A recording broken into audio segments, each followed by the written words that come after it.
The wolf came out of nowhere. She moved through the borderland fog like she belonged to it, low and fast, cutting between the dead pine trees at the edge of Verk's territory with the kind of speed that only comes from years of running alone. Her paws barely made a sound. The frost-covered ground should have cracked under her weight, but she had learned long ago how to move without leaving a mark, how to exist without being noticed. That skill had kept her alive for 22 years, through storms and hunger and the particular cruelty of a world that had decided she did not deserve a place in it. She was rogue. Not rogue the way some wolves chose to be, stepping outside their packs for a season before returning home with stories to tell. She was rogue the way a person is when no one has ever called them by name, when there is no home to go back to, when every border crossed is a gamble with her own life. She had never belonged to a pack. She had never been given a pack number, a rank, a duty. She had been born outside, lived outside, and had every reason to believe she would die outside. But tonight she had made a mistake. She had crossed into Verk's territory not out of arrogance but out of desperation. The prey had been moving north for 2 weeks, following some shift in the season she did not fully understand, and the southern lands had gone empty and cold. She needed to eat. She needed water that wasn't frozen solid. And so she had crossed the line, the invisible boundary that every wolf in 3 kingdoms knew better than to ignore, the boundary marked by old black stones carved with the sigil of House Duskmane, the ruling bloodline of the most feared alpha king alive. Verk Duskmane. She had heard his name around the edges of fires she was never invited to sit near. She had heard it whispered by traveling wolves passing through the no-man's land between territories, dropped into conversation the way people drop the names of storms, not with admiration, with a kind of careful, bone-deep respect that looked a lot like fear. She had told herself she would be in and out before anyone knew. She had been wrong. The sentinels found her near the river. There were 4 of them, all in wolf form, all large and battle-hardened in the way that Duskmane warriors were known to be. She smelled them a half-second before they appeared, and that half-second was the only thing that saved her from being surrounded completely. She spun, shifted to her feet in one smooth motion, and stood with the river at her back and the 4 wolves forming a loose half-circle in front of her. She had no weapon, she had no rank, she had no name that anyone here would recognize. What she had was the knowledge that running would get her run down, that submission would get her locked up or worse, and that the only option left was to make herself as difficult to deal with as possible. So she fought. The first sentinel came at her fast and low, expecting an easy takedown. She dropped under his lunge, caught him across the jaw with her elbow on the way past, and used his own momentum to roll him sideways into the snow. He went down hard. The second one was smarter, coming from the side while she was still moving, and he caught her across the shoulder and sent her spinning. She hit a tree, felt the bark tear at her back, and pushed off it before he could close the gap.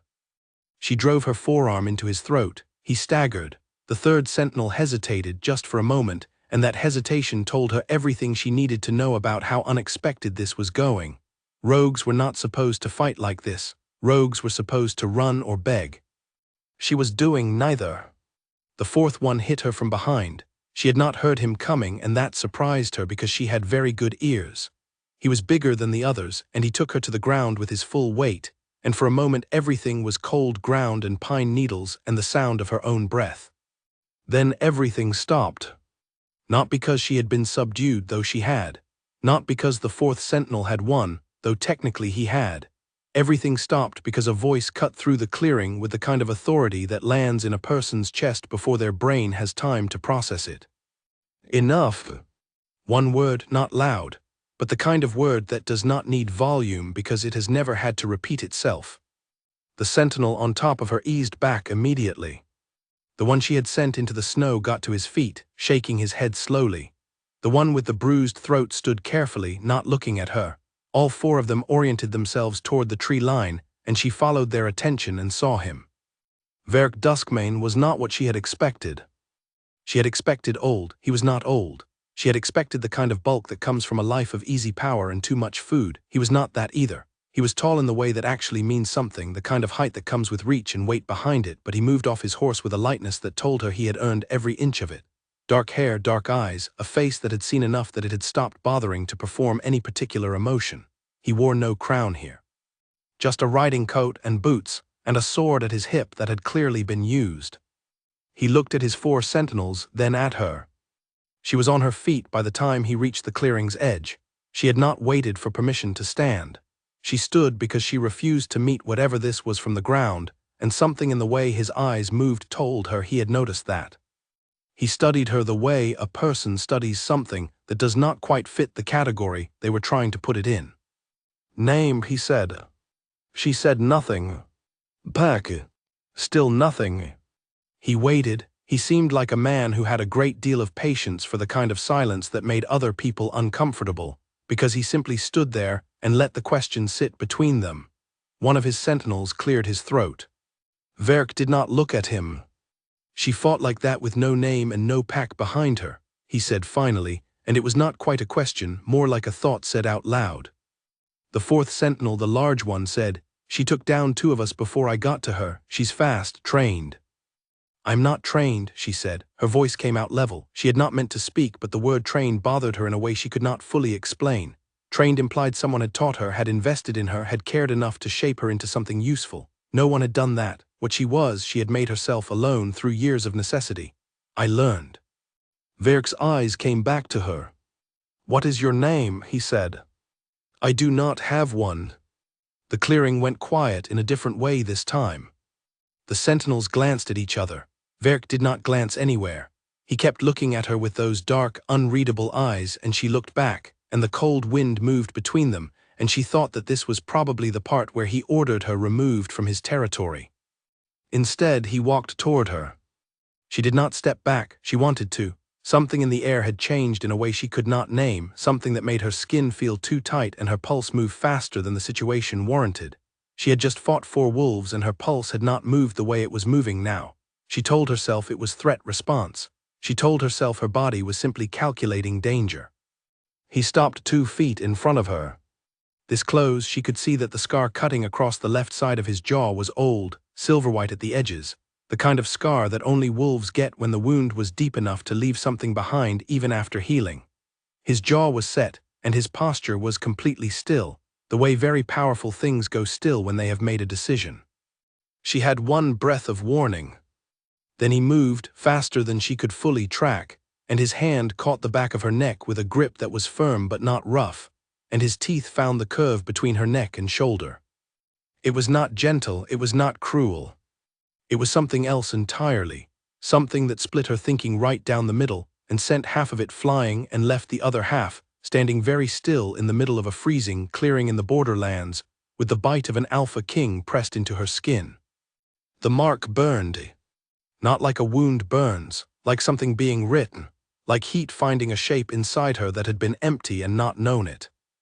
It lasted 3 seconds, maybe 4.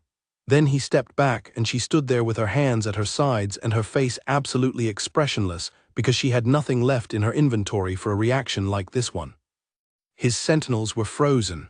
That more than anything else told her what had just happened was not normal, that it had not been ordered, planned, or expected.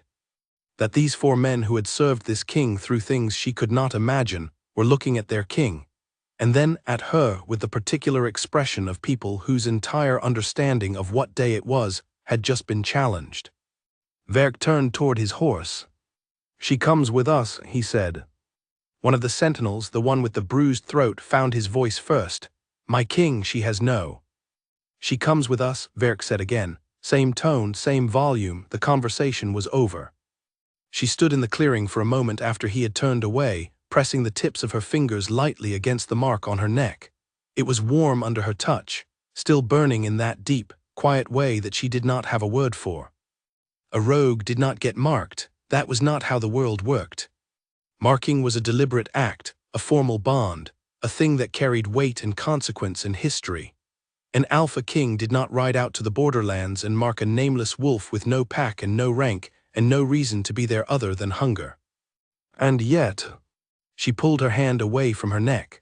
She fell into step behind Verk's horse without being told to, because there was no other option, and because something in the bond that had just been pressed into her skin was pulling in the direction he was walking.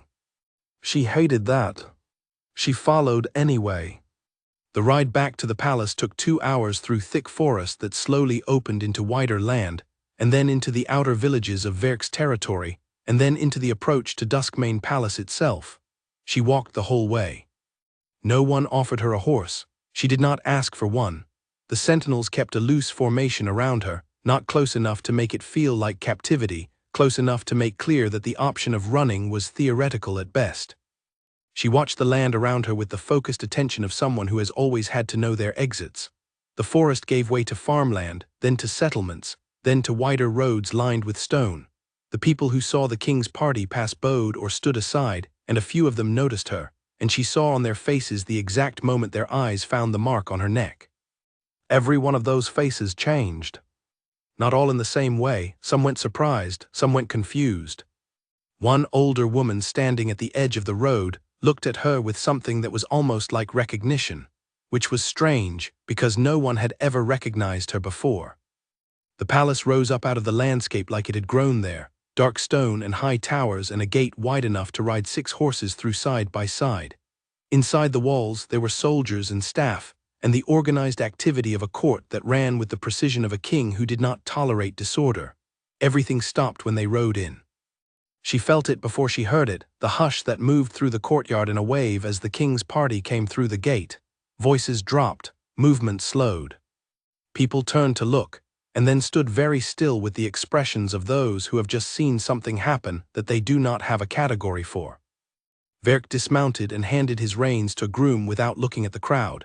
He said something quiet to the tall man who materialized at his shoulder, his beta, she assumed, from the rank markers on his coat. The beta's eyes came to her. His face was a very controlled version of something that was not quite anger and not quite panic. She needs quarters, Verk said, the east wing. My king, the beta said, and his voice carried the particular careful tone of a man who wants to argue and knows this is not the moment. Perhaps we should first. East wing, Orlan, Verk said.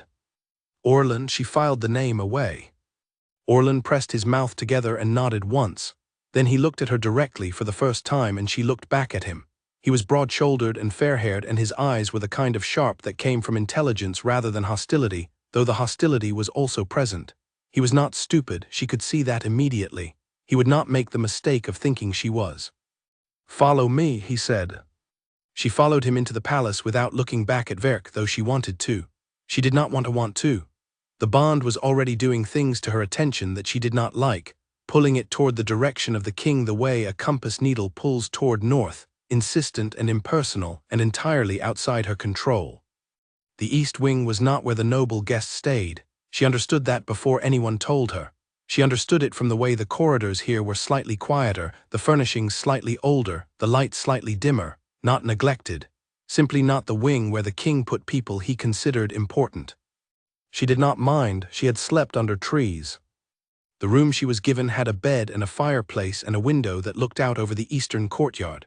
She stood in the center of it after Orlan left, not quite believing the walls were real, listening to the fire breathe.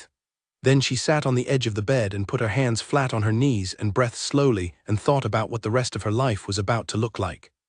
She did not have an answer. The mark on her neck had stopped burning.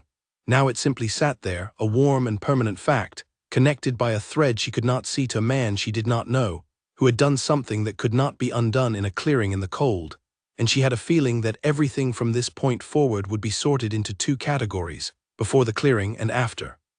She was, without a name, the most unexpectedly placed woman in the entire kingdom. She lay back on the bed with her boots still on, and stared at the ceiling and thought about the word rogue. She had always thought it meant free. She was beginning to understand it might have meant invisible instead. Outside, through the window, she could hear the palace resuming its noise, the sound of an ordered world going about its business, and somewhere in that world, a king was sitting with whatever had just made him do something irrational, and she would have given a great deal to understand it. She closed her eyes. She did not sleep. Morning came through the east wing window with the particular coldness of a season not quite decided about itself, and she was already awake before the light reached the floor. She had not slept more than an hour. Old habit. Sleeping too deeply in unfamiliar places was the kind of habit that could end you, and the last 22 years had been nothing but unfamiliar places. She had spent the dark hours taking the room apart with her eyes, not physically. She had learned not to disturb things in spaces she was in on borrowed permission. She had studied it. The door had a lock that could be worked from both sides. The window opened on a latch. The ceiling was solid stone, no crawl space. The fireplace flue was narrow but climbable if it came to that. The furniture was old and heavy, and she could move the low table in front of the door in under 4 seconds if she needed to slow someone down. She did not think she would need to, but she liked knowing. A knock at the door came just after the light fully arrived. She crossed to it and opened it before the second knock, and the young woman on the other side startled slightly, which told her that most people given these rooms either did not answer the door at all or took a long time doing it. The young woman was maybe 17, with light brown hair and the bearing of someone who had been in palace service long enough to be composed, but not quite long enough to be unshakable. She was carrying a tray with food and a set of folded clothes. "I am Clara," the girl said, finding her steadiness. "I have been assigned to you." "You do not have to be," she said. Clara blinked. "I beg your pardon. I do not need someone assigned to me. I can manage." Clara considered this, then made the small decision to proceed as if the statement had not been made. She came into the room and set the tray on the table with the comfortable efficiency of someone doing a job they had done many times. "The clothes are plain," she said. There was nothing in storage that was properly fitted, but these should be close enough until something can be arranged. She looked at the clothes, practical, dark, not the elaborate formal pieces she had seen on the women in the courtyard yesterday. These were the kind of clothes you could actually move in. "Thank you," she said, because it cost her nothing to say it and Clara had done nothing wrong. Clara glanced at her neck, the way everyone glanced at her neck now, the quick flicker of eyes and then away. "Is there anything else you need?" "Information," she said. Clara paused. "I want to know who makes decisions in this palace besides the king. I want to know which people I am likely to encounter and what their positions are. I want to know what the schedule of this wing is and who has access to it." Clara was quiet for a moment. "That is not really. I am not asking for secrets," she said. "I am asking for the kind of information that any reasonable person would want to have about the place they are living. I do not know this palace. I do not know these people. I am trying to learn." Clara studied her with careful young eyes. Then she pulled up the single chair in the room, sat down and began to talk. She ate while she listened, and she listened with her whole attention, filing names and positions and relationships and details with the methodical focus that had always been her greatest survival tool. Clara turned out to know quite a bit, either because she was bright and observant, or because she had been in the palace long enough for information to simply accumulate around her the way dust does. Orlan was the beta, as she had assumed, second in command, completely loyal to Verk, and from what Clara said, deeply worried about the situation. Not mean, Clara said carefully, just protective. He had been with the king since they were young, and he had the particular intensity of someone who has spent a long time keeping one person safe. There were 3 senior nobles whose names Clara gave her. Lord Darwin, who controlled the eastern trade routes and had twice attempted to negotiate a political match for the king with families from other territories. Lady Myra, who was the oldest noble in the court and whose opinion, Clara said with a kind of careful respect, carried weight in ways that formal rank did not always explain. And a younger Lord, Edmund, who was popular and charming, and whom Clara mentioned last and quietly, which told her more about Edmund than the description did. She set down her fork. "Edmund," she said, "why do you say his name differently from the others?" Clara's hands went still in her lap. "He is charming," she said again. "I heard you the first time," she said. "Is he dangerous?" Clara looked at the floor. "I do not know," she said, "but I would be careful." She noted that too. The rest of the morning she spent in the room because no one had told her she was permitted to go anywhere and she was not yet ready to test the boundary. She could feel the mate bond sitting in her chest like a quiet compass needle. It was not painful. It was simply present, a direction she was always aware of without meaning to be. The king was somewhere in the northern part of the palace, she thought. The pull came from that direction. She tried to think about something else. At midday, Orlan came to the door. He did not knock the way Clara had knocked, with a question in it. He knocked the way authority knocks, announcing rather than asking, and opened the door before she had fully crossed the room. He stopped in the doorway. He was as composed as he had been in the courtyard, and his eyes moved over her with a quick, thorough assessment that she recognized because she used it herself. "The king wants to see you," he said. She had been waiting for this. She had not let herself think too hard about what it would look like, because she had found that building expectations before walking into a situation was a good way to be surprised by the wrong things. "Lead the way," she said. Orlan turned without comment, and she followed him through the east wing and into the main body of the palace, where the corridors were wider and the stone was darker, and the ceilings were high enough to make sound behave differently. She watched the people they passed. Some of them were discreet about looking at her. Many were not. She kept her face neutral and her eyes moving. The king's study was on the upper floor, north-facing, which she had guessed from the direction of the bond. She could feel it getting stronger as they climbed the stairs, the pull becoming a presence, and she disciplined herself not to react to it visibly. Orlan opened the door and stood aside. Verk was standing at the window. He turned when she came in. He looked exactly as he had in the clearing, no more approachable in daylight and stone walls than he had been in the cold and fog of the borderlands. He was wearing different clothes, dark and plain, and there was no sword at his hip here. He did not need one here. He looked at her for a moment, then he said, "Sit." She did not sit. "I prefer to stand." A brief pause. "All right." She stood. He stayed by the window. Between them was a large desk covered in papers and maps, and the room had the particular smell of a space where a person actually works rather than performs working. "I need you to understand what happened yesterday," he said.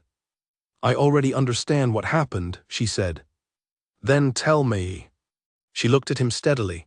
"You marked me. You did not plan to. Something happened when you saw me in that clearing and you acted on instinct. Now you have a bonded mate with no name and no bloodline and no reason to be in your territory, and your court is working out how to feel about that, and you brought me here this morning to decide what to do with me." He said nothing for a moment. "That is accurate," he said. "What are you going to do with me?" He crossed from the window to the desk and sat on its edge, looking at her with those dark eyes that did not give anything away easily. "I do not know yet," he said, "but I have learned to take my instincts seriously, even when they are inconvenient." "Especially when they are inconvenient," she said. Something shifted in his expression, very slightly. "Yes," he said, "especially then." They looked at each other across the study, and outside the window the wind moved through the high towers of the palace, and she thought about the fact that she had no name to give him, no history he could check, no origin she could point to and say, "This is where I come from, this is what I am." She was a blank the world had handed him, and he had marked her anyway, and she did not know yet whether that was the beginning of something extraordinary or the beginning of something catastrophic. She suspected it might be both. "I need a name," he said. "I cannot call you nothing." "People have been calling me nothing for 22 years, she said. "It worked fine." "It will not work here," he said. She thought about it. "Nara," she said finally. It was not her name, she did not have a name, but it was the sound she had carried in the back of her mind for years, the syllables that felt most like her when she tried to imagine herself as something with edges and a shape. "You can call me Nara." He looked at her. "Nara," he said, testing the weight of it, then he nodded. "All right." She filed away the fact that he had not asked where it came from, and she thought that might mean something about how he approached most things, which was to accept the fact in front of him and move forward rather than demanding the history behind it. She liked that, even though she did not want to like anything about this yet. "You will have access to the main halls," he said. "Not the strategy rooms or the lower archives. Not yet. The east wing, the main corridors, the courtyard. Orlan will tell you what is off limits." "And what am I supposed to do in these halls?" she asked. "Learn the place," he said, "and let it learn you." It was an odd way to put it. She thought about it on the way back to the east wing, and she thought about it while she stood at her window and watched the afternoon light move across the courtyard below, and she thought that a king who talked about a palace learning someone was either far more complicated than he appeared or far simpler, and she could not yet tell which. Below her window, a group of courtiers crossed the yard, and two of them looked up at her window before quickly looking away. She watched them go. She was already being learned. She could feel it in the air, the focused attention of a court that had just been given a puzzle it had not asked for and was not sure it wanted. They would study her. They would categorize her. They would try to file her somewhere manageable. She had spent her whole life being impossible to file. She was not going to make it easier for them now. The first time she encountered the hostility in its direct form was at dinner. She had been given a seat at the far end of the long table in the main hall, far enough from the king's position at the head that it was clearly a statement without quite being an insult. She sat down without expression and looked at the food, and looked at the people and made note of who sat where and who spoke to whom and who looked at her and for how long. Lord Edmund was 3 seats away. He had sandy hair and an easy, practiced smile, and the kind of confidence that comes from having always been in rooms where he was wanted. He smiled at her across the table when she sat down, which surprised her, because she had expected either hostility or deliberate ignoring. "The famous Nameless rogue," he said pleasantly. "What a night you must have had." "Memorable," she said. He laughed. It was a good laugh, light and genuine seeming. She noted it without trusting it. "You look entirely too comfortable for someone in your situation," he said. "I mean that as a compliment." "I know," she said. "I am comfortable because I have slept in worse places than this, and I have faced worse situations than dinner." He studied her with something that was not quite the assessment Orlin gave her, and not quite the cold consideration of the other nobles. It was more like curiosity, the sharpened kind. "What is the worst situation you have faced?" he asked. "I do not share that kind of thing at dinner with people I have just met," she said. Another laugh. "Fair," he said. "I am Edmund." "I know," she said. "Clara told me about you."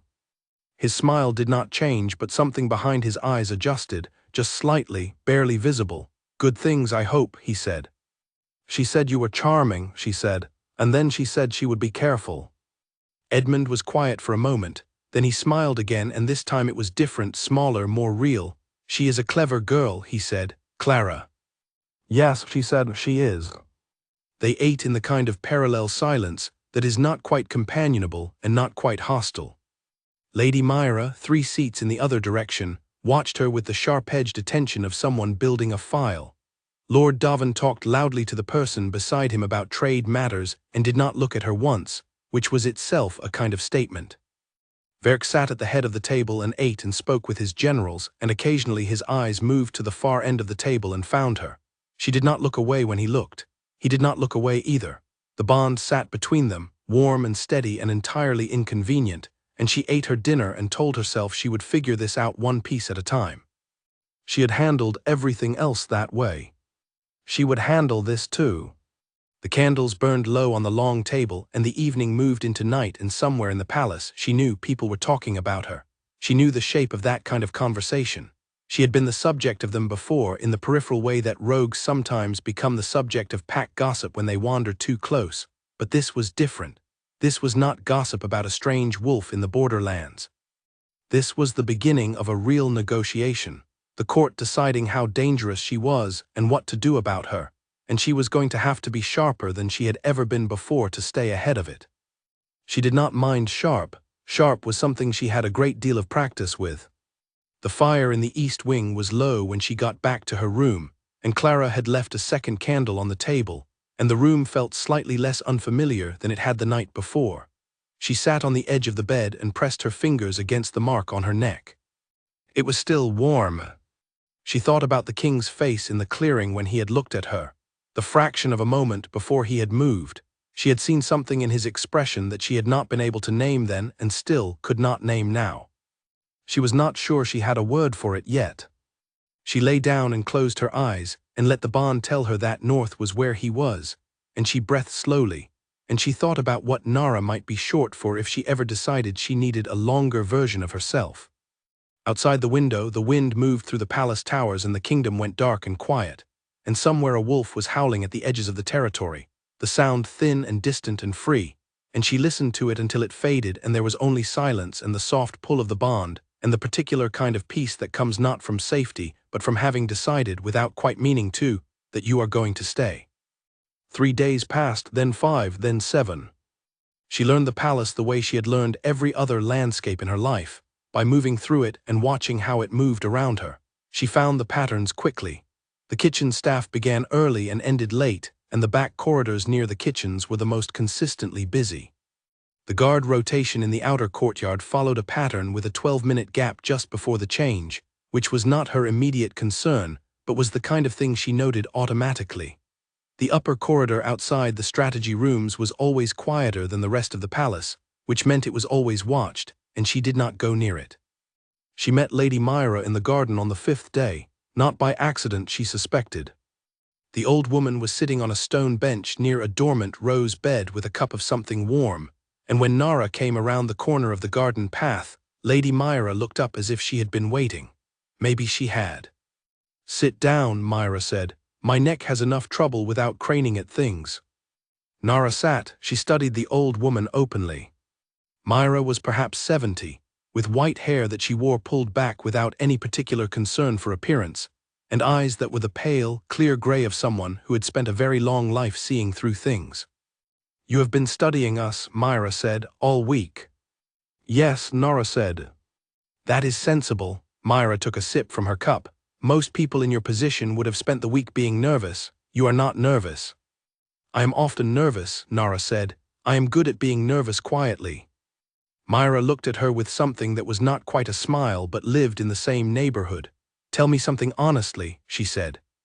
"I will try. Did you know who he was when you crossed the border?" Nara thought about it. "I knew whose territory it was," she said. "I was hungry and desperate, and I made a calculated risk." "And the fight with the sentinels?" "The same," she said. "I knew I could not outrun them, so I chose the option that gave me the most information and the most time." Myra was quiet for a moment, and then "He marked you." "Yes. What did you think when it happened?" Nara considered the question honestly, the way she approached most things. "I thought it was either the strangest thing that had ever happened to me or the most dangerous," she said. "I have not finished deciding which." Myra set down her cup. "I have been in this court for 40 years, she said. "I have watched 3 kings. I have watched the one who is king now since he was 8 years old, and decided that climbing the tallest tower in the palace was a logical response to being angry at his father." A pause. "He has never done anything without reason. Even things that look like instinct in him have a reason underneath. I have spent a week trying to find the reason for what he did in the borderlands." "Have you found it?" Nora asked. "Not yet," Myra said, "but I will." She picked up her cup again. "In the meantime, be careful of Edmund. Clara told me the same thing." "Clara is observant." Myra looked at the dormant rose bed. "Edmund is not cruel. He is ambitious, which is sometimes more dangerous. He has always believed that the next thing to happen in this court would be to his benefit. What happened this week was not to his benefit, and he is deciding what to do about that." "What was he expecting to happen?" Myra looked at her. "A political match," she said, "between the king and a highborn woman from the Northern Territories. Edmund has cousins there, connections. It was not certain, but it was moving in that direction." A pause. "Until the borderlands." Nara absorbed this without visible reaction, though she felt the weight of it settle into her chest alongside the bond. She was not just a mystery to the court. She was an interruption, a complication dropped into a game that had been running for years before she stumbled across a frozen border. "I am not trying to take anything from anyone," she said. "I know that," Myra said. "You are trying to survive. I understand that better than most in this court do." She looked at Nara directly with those clear gray eyes. "But intentions do not always control outcomes. You are here, you are marked. You are connected to the most powerful man in this territory. Whatever you intended is no longer entirely relevant. What matters now is what you do next." "What do you think I should do next?" Nara asked. Myra smiled then fully, and it transformed her face into something that had once been very striking. "I think you should do exactly what you have been doing," she said. "Watch, learn, stay quiet where quiet serves you, and be direct where directness is necessary, and eat more at dinner. You are too thin for a fight if one comes." Nara looked at her. "You are not like I expected," she said. "No one ever is," Myra said pleasantly. "That is the advantage of being old. People assume they know you and then you surprise them, and by then they are already behind." She picked up her cup and drank, and the morning light moved through the garden, and somewhere above them in the north tower of the palace, Nara could feel the bond pointing the way it always pointed, steady and sure as a compass in the dark. She sat with Lady Myra for another hour, saying little and listening carefully, and she thought that in a court full of people who were trying to decide what to do with her, she might have just found the first one who was simply interested in what she might become. It was not nothing. It was, in fact, considerably more than she had walked in with. The blood rite was called for on the 10th day. Nara heard about it from Clara, who came to the east wing early with her tray and her expression carefully neutral in the practiced way of someone delivering news they are not sure how the recipient will take. She set the tray down and said, "The King's senior counsel has requested a blood reading, for you, this afternoon." Nara looked at her. "What is a blood reading?" Clara sat in the chair. She had stopped pretending she was just a girl dropping off trays, which Nara appreciated. "It is an old ceremony," she said. "Very old. Most packs do not use it anymore because most lineages are well enough documented that they do not need it. But when the history of a wolf is unknown or disputed, the ceremony can reveal bloodline, origin, family line going back as far as the blood carries." "How far does blood carry?" Nora asked. "Centuries," Clara said quietly, "sometimes further." Nara ate her breakfast. She was aware of the slight quickening of something in her chest that was not quite fear and not quite anticipation. She had lived 22 years without knowing where she came from, without a single thread to follow back to something before herself. She had told herself she did not need it, that origin was a comfort and not a necessity, that people who survived alone learned to begin from themselves instead. She had not expected to be tested on it so soon. "Is it painful?" she asked. "No," Clara said. "A few drops of blood in a ceremonial bowl. The reaction tells the reader what the blood carries." She paused. "The council elder leads it. His name is Graydon. He is 112 years old and he has done this ceremony perhaps 40 times. He has never seen it produce nothing." "What does it produce?" "A color," Clara said. "Each bloodline has a characteristic reaction. Blue for the mountain lines, green for the river territories, silver for the old northern families." She folded her hands in her lap. "Red for the common lines, which is most of us." "And what do I produce?" Nara said. Clara met her eyes. "That is what they want to find out." The ceremony was held in the council chamber, a circular room in the central tower with high windows and walls lined with old carved stone panels depicting wolf history she had not yet had time to study. When she walked in with Orlan at her side, there were perhaps 30 people in the room. Senior council members, the 3 noble lords including Edmund, Lady Myra and Verk standing to the left of the central table with his arms crossed and his face giving nothing away. She met his eyes for a moment. He gave her a very slight nod. She was not entirely sure what it was meant to communicate, but she took it as something like acknowledgement or perhaps steadiness or perhaps simply, "I am here." She did not know yet whether that was reassuring. Elder Graydon was smaller than she had expected from his age. He was thin and white-haired and moved with the careful certainty of someone who has learned to work with a body that requires more cooperation than it used to. His eyes were still sharp. He looked at her for a long moment when she entered, and his expression did something subtle that she could not quite read. She stood at the table. The bowl was stone, shallow and wide, engraved around the rim with symbols she did not recognize. Graydon produced a small ceremonial blade and looked at her. "Your hand," he said. She extended it. He made a small cut across the pad of her index finger. The blood welled immediately, bright and quick, and she turned her hand and let 3 drops fall into the bowl. The room watched. She watched the drops spread in the clear water at the bottom of the bowl. They dispersed the way blood always disperses in water, blooming outward in thin threads. She watched them and thought about the fact that everyone in this room was going to know something about her that she did not know about herself, and she pressed down the feeling that came with that thought, because it was not useful right now. For a moment nothing happened. Then the water changed. It did not change slowly or gradually. It changed the way a decision changes all at once, from one thing into another with no transition between them. The water in the bowl went black. Not dark blue, not deep gray. Black, the specific and total absence of every other color, black the way old stories are black, the way things are black when they have been waiting underground for a very long time. The room went silent. Not the polite silence of ceremony, the deep, sudden silence of shock. Elder Graydon dropped the small blade.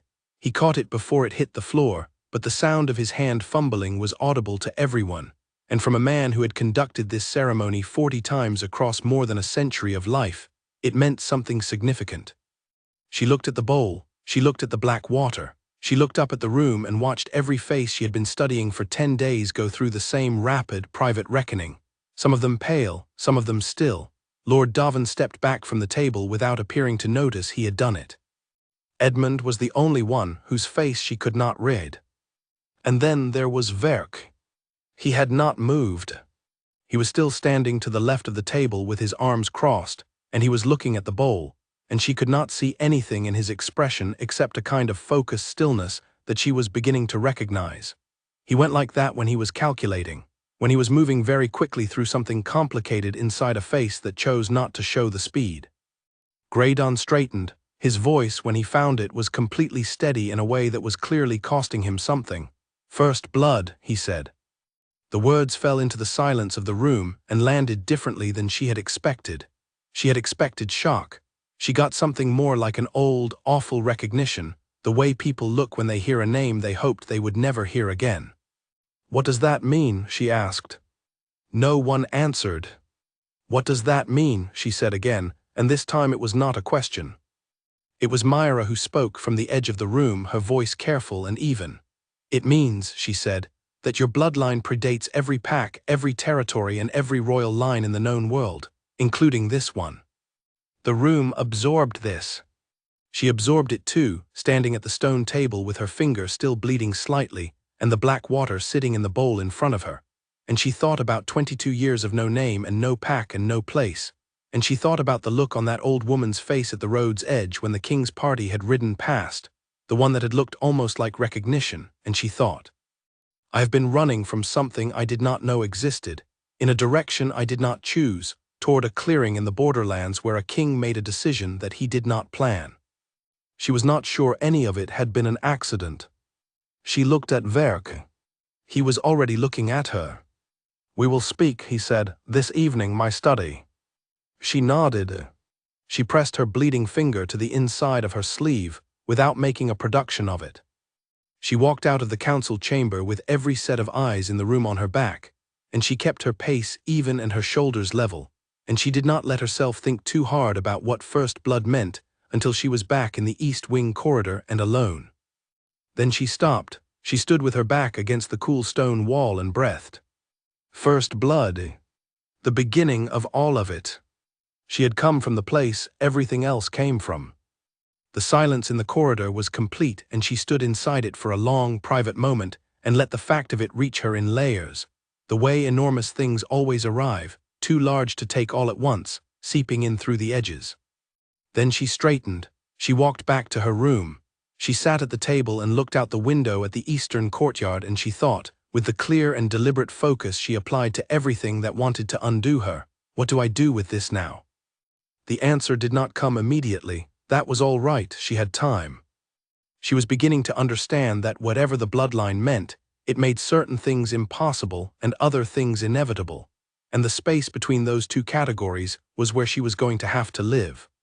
She sat at the window until the afternoon light faded and the lamps came on in the courtyard below, and the palace moved around her with a new quality of attention that she could feel the way you feel weather before it arrives.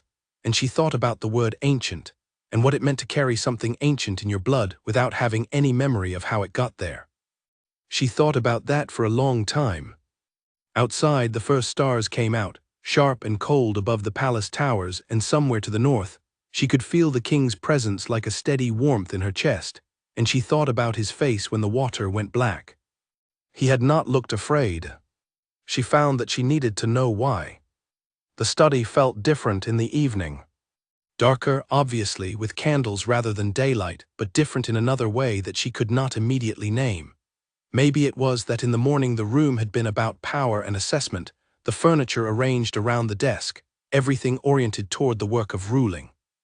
In the evening the desk was still covered in papers, but there was a fire going, and the light it made was less formal, and Verk was sitting in a chair rather than standing, which was the first time she had seen him choose sitting when he could have chosen standing. She sat in the chair across from him without waiting to be invited. He had said she could sit last time, and then seemed fine with her standing. Tonight she chose sitting deliberately, because she wanted the conversation to move at a different speed than the morning one had. He looked at her. "Tell me what you know about First Blood," he said. "Nothing," she said. "I have lived my entire life knowing nothing about where I came from. Everything I know I learned today." "Then I will tell you what I know," he said, "which is not enough, but it is a beginning." He leaned forward slightly with his elbows on his knees. 800 years ago, there was a single bloodline that predated all pack structure, not the oldest pack, the origin, the wolves from which every other pack, every other line, every other bloodline ultimately descends. They were called the first blood, and they were not ordinary in the ways that other wolves were ordinary. They had abilities that the packs that came after them did not inherit, perception that went beyond normal range, a connection to the land and to wolf kind as a whole that operated like a form of knowledge, and a bloodline that, when it came to ruling, created an authority that did not need rank to enforce itself. She listened without interrupting. 800 years ago, he continued, the founding alphas made an agreement. The first bloodline was becoming a problem, not because they were cruel or because they ruled badly, but because their very existence created a kind of gravitational pull on wolf politics that made stable kingdoms impossible. Every pack, every territory, every alliance eventually bent toward first blood. It was not a choice, it was biological, like the way smaller things orbit larger ones. He paused. The founding alphas decided to end the line. But they did not, she said. No, he said, they did not. 3 of the original 7 alpha kings refused. They argued that ending the first bloodline would sever something fundamental in wolf kind, something that connected them to what they had originally been. They believed, and the historical record suggests they were right, that the first blood were not separate from wolf kind. They were the source of it. To end that line would be to cut wolf kind off from something it needed even if it did not know it was using it. She thought about the ancient wolves at the forest's edge, and then realized she did not know about those yet and filed the thought away. So they hid the line instead, she said. They hid it, he confirmed. One bloodline passed through a single carrier in each generation, hidden by the covenant between the 3 dissenting alphas, named by no one, given no pack, kept invisible so that those who would have ended the line could not find it. They kept it nameless, she said quietly, on purpose. Yes. She sat with that for a moment. 22 years of no name, not cruelty, not abandonment, a shield. The most elaborate protection in 8 centuries of wolf history, worn by a woman who had thought her whole life that she was simply unwanted. She was not going to let herself feel the full weight of that right now. She tucked it carefully away for later, when she was alone and the room was dark and there was no one watching. Who would have ended the line, she asked, the other 4 founding families.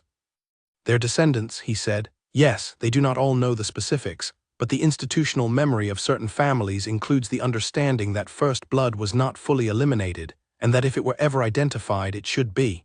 He looked at her directly. The blood reading results will not stay in this room. Word will move. How long do I have? She asked. Before the wrong people hear, days, he said. A week, perhaps 2 if we are lucky. She thought about the cold pragmatics of it. And what exactly are you planning to do? She asked. He held her gaze.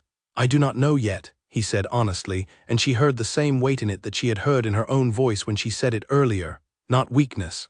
The acknowledgement of a problem too complex for instant solutions. But I intend to find out what you are before someone else decides. I know what I am, she said. You know what the blood says you carry, he said. That is not the same as knowing what you can do, what the bloodline means when it is awake rather than hidden, what it changes about you and about the land around you. He paused. Graydon has not said a word since the ceremony.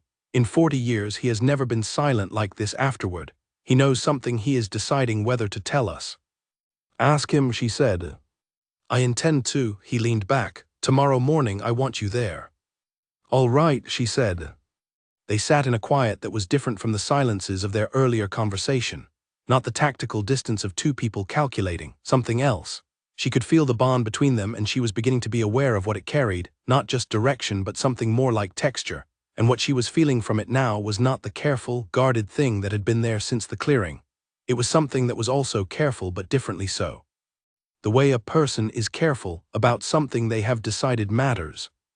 She was not ready to name that yet. She suspected he was not either. I have a question, she said. Ask it. In the clearing, she said, when you marked me, you moved before you spoke, you did not think about it. Or if you thought about it, you thought about it in the space of one breath, which for something like that is effectively the same as not thinking. He was quiet. I am not asking you to justify it, she said. I am asking what you felt in that moment, before the decision, what made it feel like the right thing to do. He looked at the fire for a long time. She waited. She had learned that he did not rush his answers, and that rushing the silence that came before them would only produce a lesser version. "Recognition," he said finally. She looked at him. "Not of you specifically," he said. "I had never seen you before, but I looked at you in that clearing fighting 4 of my sentinels with nothing but your own body and your own will and no backup and no reason to think it would work, and I felt—" He stopped, started again. "I have met a great many people. I have not often met someone who has only themselves and makes it enough." She was quiet.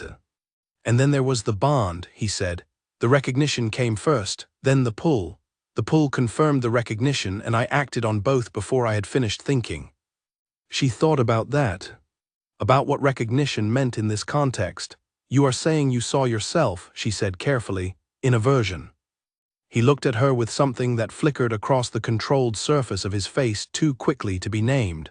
"Something like that," he said. She nodded once. She was not going to give him a lot in return for that admission, not yet, because she did not yet know what to give that would be accurate.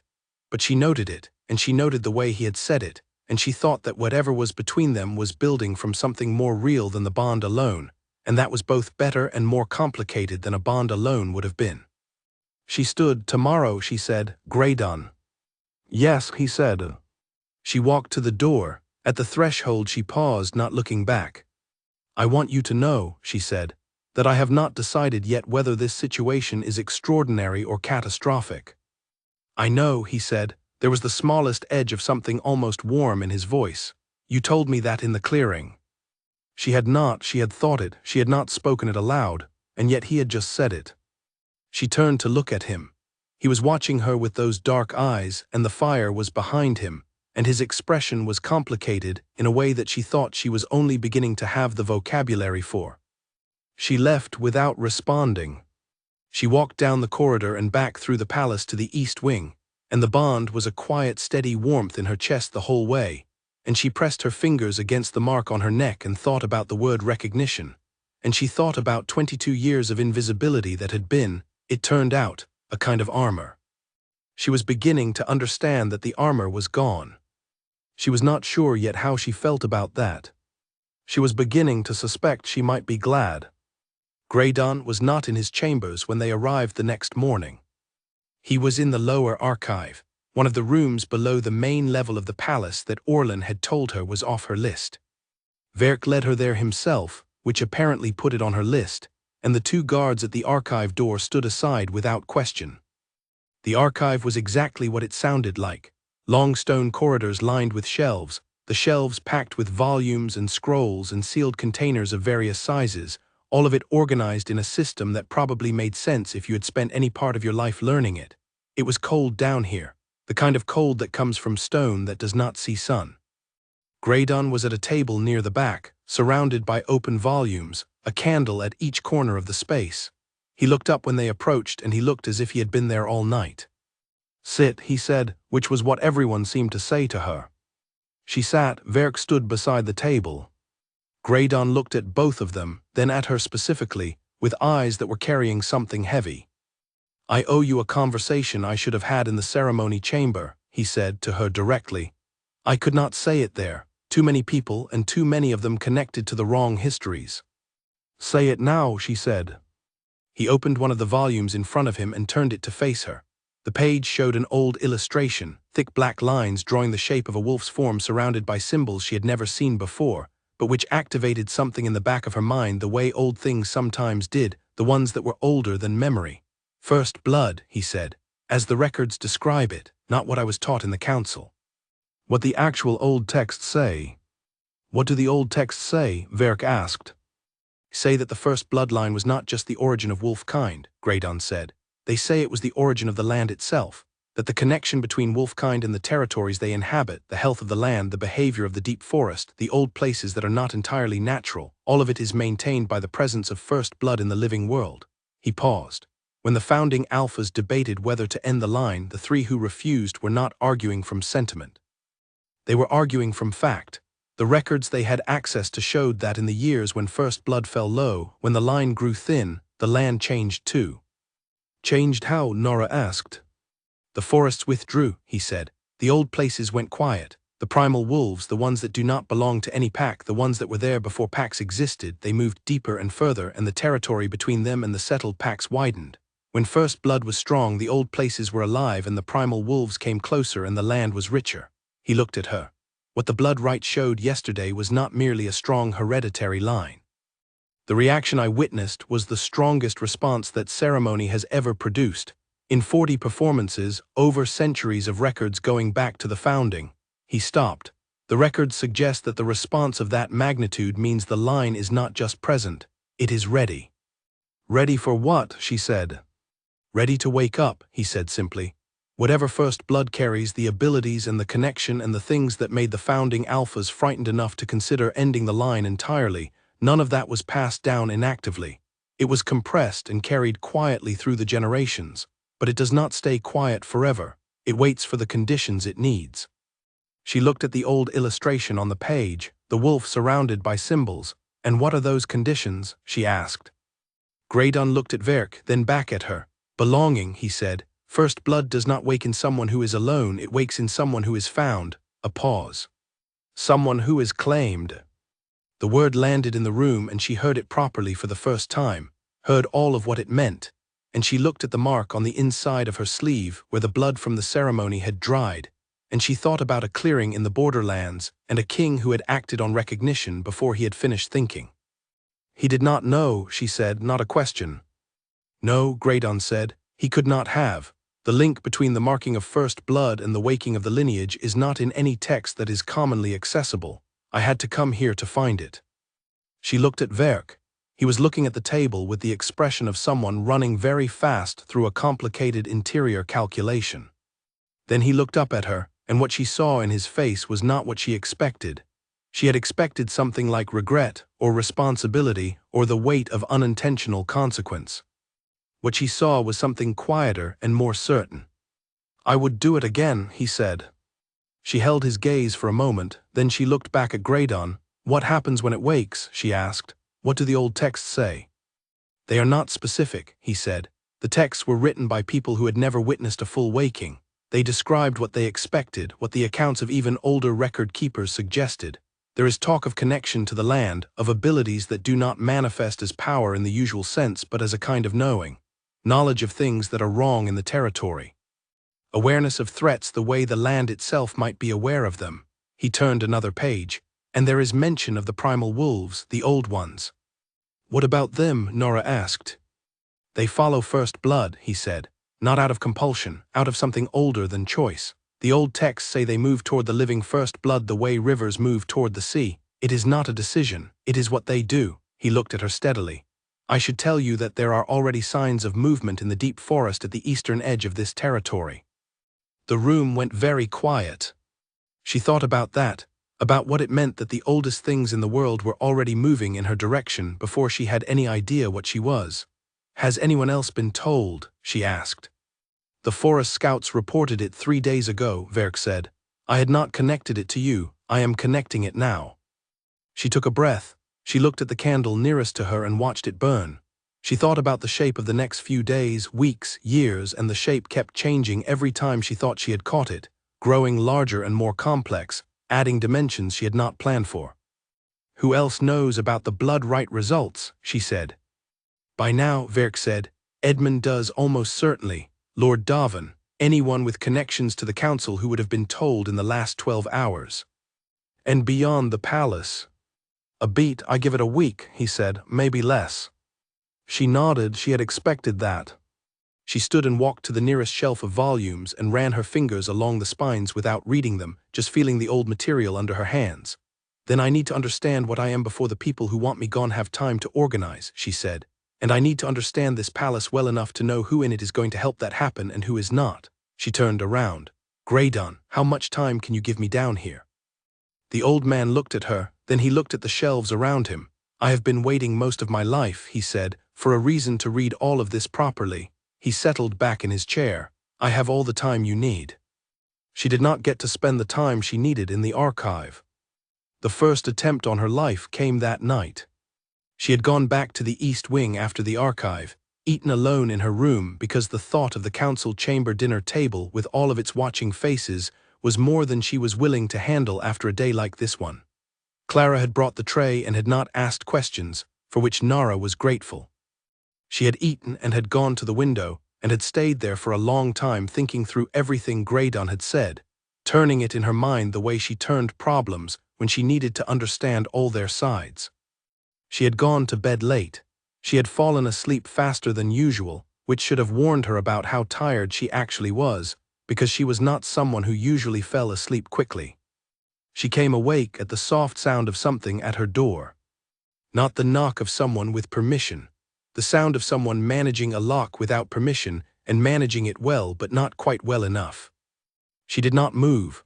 She opened her eyes in the darkness and she listened and she let her hearing do what it did, and she found the sound and she found the second sound behind the first, and she understood in under 2 seconds that there were 2 of them. She rolled out of the bed on the far side, away from the door in a single quiet motion. Her feet found the floor. She was in the corner behind the wardrobe before the door opened. 2 figures came in. They were quiet and they moved purposefully and they went straight to the bed, and when they found it empty, their hesitation was the only advantage she needed. She came out of the corner fast, using the darkness and the element of their surprise, and what followed was not elegant. It was the kind of fight that happens in small spaces in the dark without much room for technique, where what matters is who recovers faster. She recovered faster. The first one went down when she drove his head sideways into the corner of the wardrobe. The second one was better, more experienced, and he caught her twice, once across the ribs and once at the shoulder, and both of those were going to hurt considerably more tomorrow than they did right now. But she was smaller and quicker, and she had spent 22 years in fights she was not supposed to win, and she put him down with a knee and then used his own coat to pin his arms. She stood over them both in the dark. She was breathing harder than she wanted to be, her ribs ached, her shoulder was already stiffening. She looked at the door still open. The corridor outside was empty.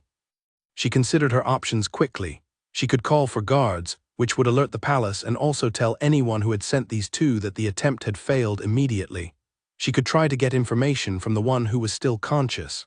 She could, theoretically, handle this alone and say nothing. She chose the middle option first. The one she had pinned was young, younger than she expected, late 20s, with the kind of build that said trained for a purpose rather than born to fight. She crouched and looked at him in the dark. "Who sent you?" she said quietly. He said nothing. "I am going to stand up," she said. "You are going to have a choice about whether to run or try again. I would suggest running because I will be significantly less tired the second time." She paused. "But before you decide, tell me who sent you." A long silence, then barely audible, "We were paid." "By nothing." She let him up. He went for the door immediately, pulling his companion with him, and they were gone down the corridor in under 10 seconds. She stood in the doorway of her room and listened to them go, and then she pressed her hand flat against the bruising at her ribs and breathed carefully. She did not go and tell anyone that night. She closed her door and put the heavy table in front of it, and sat on the edge of the bed with her hand over her ribs, until the sharp edge of it settled into a manageable dull ache. She thought about who in the palace would have the reach to hire someone and the motivation to use them, and the short list she arrived at was not a surprise, but it was a confirmation. She thought about telling Verk. She thought about what telling Verk would mean. He would have it investigated. He would put more guards on the east wing. He would know she had handled 2 attackers alone, with 2 broken fingers and bruised ribs, and she would have to sit in his study while he looked at her with that complicated expression, and she was not yet ready for that particular conversation. She decided to wait. One night, she would see how she felt in the morning. She did not feel significantly better in the morning, but she felt calmer, and calm was sufficient. Clara came with the tray and stopped immediately inside the door because Clara was observant, and what she said was, "You moved the table." "Yes," Nora said. Clara looked at her, then at the slight way Nora was holding her left side. "I will get the house healer," she said. "You will not," Nora said. "I have had worse. I do not need fuss." Clara sat down. "Tell me what happened," she said. Nara told her the relevant parts. Clara listened with a composure that was slightly admirable for a 17-year-old, absorbing the information that the person she was assigned to had fought off 2 intruders in the dark. "You should tell the king," Clara said. "Not yet," Nora said. "Why not?" She thought about it honestly. Because I want to be sure of what I know before I bring it to him. If I accuse the wrong person, or if I bring this before I understand who stands behind it, I make a move that cannot be taken back. I would rather wait and know." Clara was quiet for a moment, and if they try again, they will be less successful, she said. But the second attempt came faster than she expected. It was 2 nights later, and she was better prepared for it, having slept with the table in place and with her awareness at a higher pitch than usual. This one was a single person, a sentinel she recognized from the outer gate rotation, someone she had placed almost friendly in her mental file of the palace. He had smiled at her in the courtyard twice. She had not quite trusted the smiles, and she had been right not to. He came in through the window, which was creative, and she had not fully planned for the window, and he was good enough that the first moments of the fight were genuinely uncertain. He caught her across the ear, which rang her hearing. She caught him across the knee, which dropped his mobility. The fight lasted perhaps 90 seconds and ended with him on the floor and her bleeding from a cut above her eyebrow. She sat across the room and watched him until his breathing stabilized into ordinary unconsciousness. Then she got up, went to the door, and walked to the nearest guard station. Her face was bleeding and she was walking with a slight hitch at her ribs, and she did not explain any of it. "Get the king," she said. The guard looked at her face.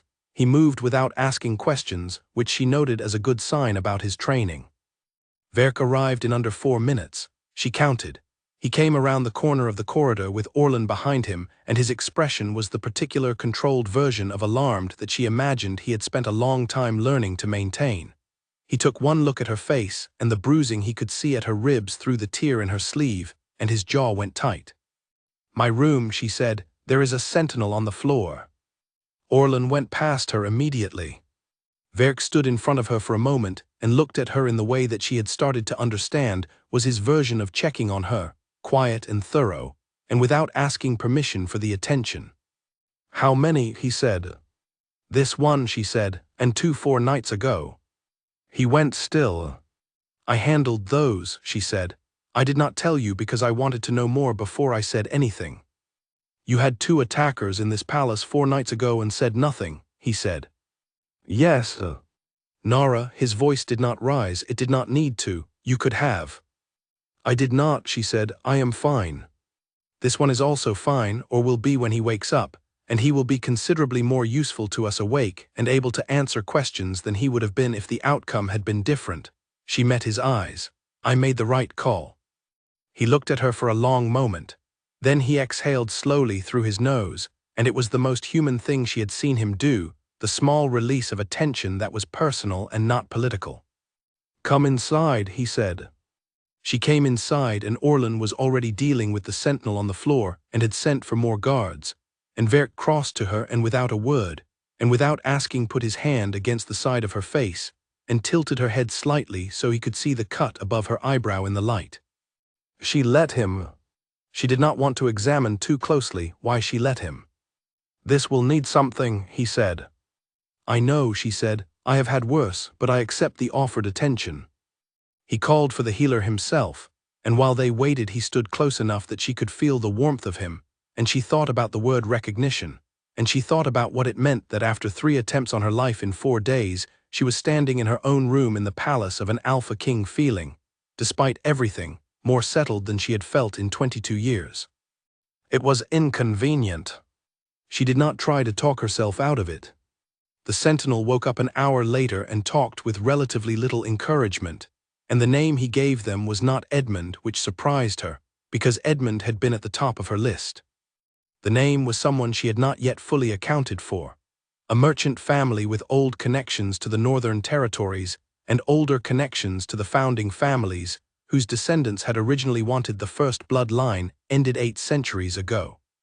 They had not forgotten. They had simply been patient. She sat in Verk's study at midnight with a bandage over her eyebrow and her ribs wrapped, and a cup of something warm that Orlan had produced from somewhere, and she looked at the king across the desk and she thought, "This is the shape of it. This is what we are dealing with." "There will be more," she said. "Yes," he said. "Then we need to move faster than they do," she said. "I need to understand the bloodline. I need to understand what I can do and what it means, and I need to do that before whoever is behind this finds a way to coordinate something I cannot handle alone in a dark room. You will not be alone, he said. She looked at him. I know, she said. I am trying to decide how I feel about that. He looked back at her. Take your time, he said, but not too much of it. She thought that was probably right.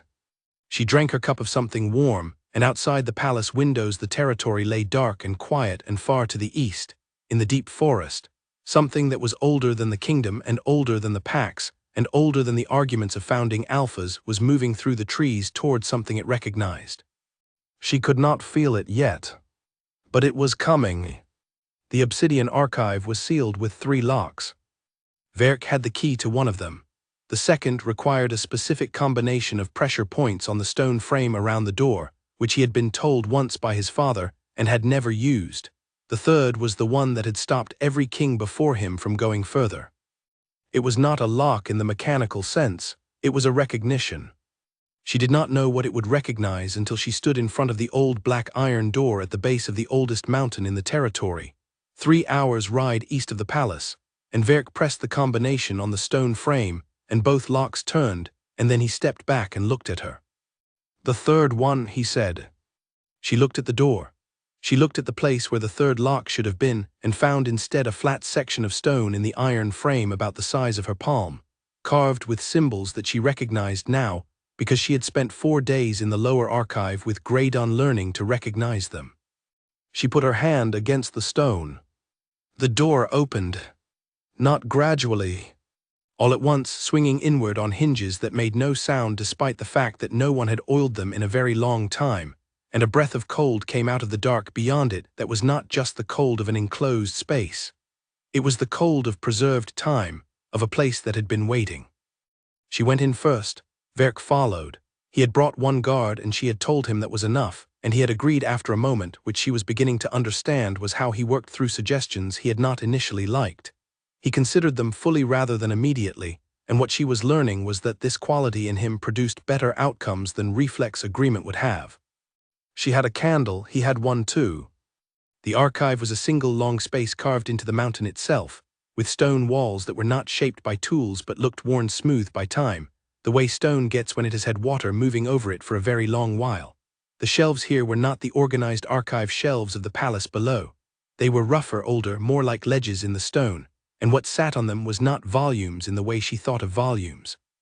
They were slabs, stone tablets, some of them inscribed with the old symbols, rolled materials that were neither parchment nor paper but something preserved by conditions she did not understand. Small objects she did not recognize, sealed in materials she could not identify. She walked slowly, holding her candle, and the light moved over the walls and found more text carved directly into the stone. She stopped at a section that had the same symbols she had been learning from Graydon. She brought the candle closer. She read slowly, because she was still new to this particular written language, and her reading of it was imperfect. Verk, she said. He came to stand beside her. She could feel the warmth of him at her shoulder. Can you read this? She asked. He studied the wall, some of it, he said. The more modern sections of these symbols I was taught as part of royal history education. The oldest forms I am less certain of. She pointed to a section near the base of the wall where the symbols were the oldest form she had seen. This part, she said. What do you make of this part? He crouched and studied it for a long time. She waited. His candle made a halo around his face and the edge of his shoulder. Bloodline carrier, he said slowly. Protected through, he paused, working through it. Something, generations, the word is, concealed, no. He was quiet for a moment. Loved, he said, loved through generations. She went still. Each carrier, he continued, still reading, moving his finger along the symbols, passed to the next through the choice of, he stopped again. This section I am not certain of. The word looks like promise, but the symbol modifier changes the meaning. Devotion, perhaps. A deliberate act. She crouched beside him and looked at the wall, and she read the part his finger had stopped at, because she had seen this exact combination of symbols in the archive below, and she had asked Graydon about it specifically. Sacrifice, she said, a deliberate sacrifice. They looked at the wall together. Someone chose to give up their known life, she said. In each generation, The carrier of the line was given to the world without name or protection to be hidden in plain sight, and the person who made that choice knew what it meant. She paused. Someone chose this for me before I was born. He said nothing, because there was nothing useful to say to that. She pressed her hand against the wall. The stone was cool under her palm, and then it was something else, something that moved through her hand and up her arm like the feeling of warmth entering cold muscles, like the first fire after a long winter outside. The symbols on the wall lit up. Not with fire, with light that came from inside the stone, the pale steady light of something that had been waiting for its conditions to be met. It spread from where her hand touched the wall, moving outward along the carved lines of the symbols, filling them one by one the way water fills channels cut in stone. It spread to the ceiling, it spread along the floor. It moved to the shelves, and the slabs on the shelves began to glow in the same quiet way, and the whole archive filled with a light that had no source she could point to, but that made everything visible in absolute clarity. She took her hand away from the wall, the light stayed. Verk had stood up. He was looking at the archive around him and then at her, and his expression was not the controlled version of himself. It was the real thing, wide open, startled into genuineness by something that did not care about his composure. She looked at her hand. It felt normal, warm, as if the warmth from the stone had moved into it and stayed. Graydon said it would wake, she said. Yes, Verk said quietly. She looked around the archive. In the new light she could see the writing on every wall, floor to ceiling, dense and layered and incredibly old, and she could read it. Not slowly, the way she had been reading the old symbols below. She could read it the way she read her native language, immediately and fully, and the recognition of that was staggering because she had not been able to do this 4 hours ago. She stood in the middle of the archive and turned slowly and read, and what she read remade everything she thought she knew about the story she had just lived. The first bloodline had not been hidden by the 3 dissenting founding alphas. It had hidden itself. A century before the founding alpha debate, a council of first blood elders had looked at the direction the world was moving and made a choice. They had chosen one carrier, one line, and they had sent her into the world unnamed, and they had made a covenant with the land itself, inscribed here in this mountain, that the line would wake when it found what it needed, not what it was owed, not what it deserved, what it needed. Belonging. She found the section about her own name 30 feet further along the wall. She stood and read it, and her hands were steady, and her breathing was even, and something very deep inside her that had been compressed for 22 years was expanding slowly, the way things expand when the pressure around them has finally been removed. The name on the wall was 7 syllables. She had never heard it before, and she had carried it in her blood since before she was born. She said it aloud, quietly, in the middle of the old archive, with the ancient light around her and Verk a few feet behind her. The mountain did not shake, no great power descended, no visible thing happened. What happened was inside her, something settling into a shape that matched, the way a door sounds when it closes on a frame that fits it exactly. She turned around.